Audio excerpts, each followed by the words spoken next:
State bank نے نئی monetary policy کا اعلان کر دیا۔ گورنر اسٹیٹ بینک جمیل احمد نے بتایا کہ شرح سود 100 بیسس پوائنٹ یعنی 1% کم کر دی گئی ہے، جس سے شرح سود 20.5% سے کم ہو کر 19.5% ہو گئی ہے۔ ڈیسائیڈ کیا کہ پالیسی ریٹ میں 100 بیسس پوائنٹس کی کمی کریں گے، جس کے نتیجے میں پالیسی ریٹ جو اس وقت جو 20.5% تھا وہ کم ہو کے 19.5% ہو گیا۔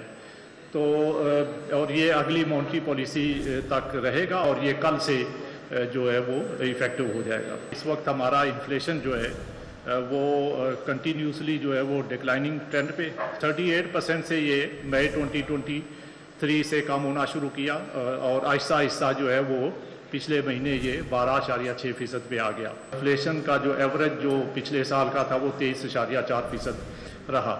جو سال ختم ہوا ہے اس میں ہمارا کرنٹ اکاؤنٹ جو ہے وہ کافی نیچے آیا، کرنٹ اکاؤنٹ ڈیفیسٹ جو ہے اس سال جو ہے وہ نمبر صرف جو ہے وہ $700 ملین ہے، اور $700 ملین جو ہے وہ 0.2% آف GDP جو ہے وہ آتا ہے۔ اسٹیٹ بینک کے ریزروز جو ہیں ان میں بھی کافی بہتری آئی ہے۔ پچھلے سال جون کے اندر ہمارے ریزرو جو ہے جون 2023 میں $4.4 بلین تھے، 4 بلین سے تھوڑے اوپر، جو اس سال کے جون میں 24 میں بڑھ کر $9.4 بلین ہو گئے۔